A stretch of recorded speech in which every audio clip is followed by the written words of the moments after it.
உலகை எழுப்பும் ஞாயிறு அங்கே குடியிருப்பான். அவன் ஆனை முகத்தனின் அடியவர் மனத்தில் ஒளியாய் வந்து கொலுவிருப்பான்.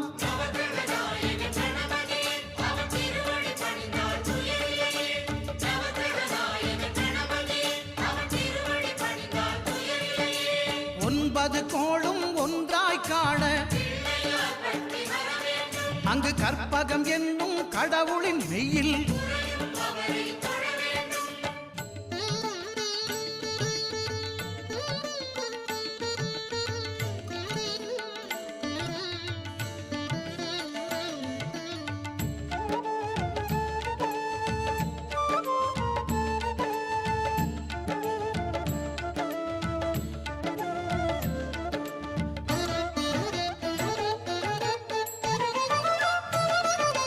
திங்கள் பகவான்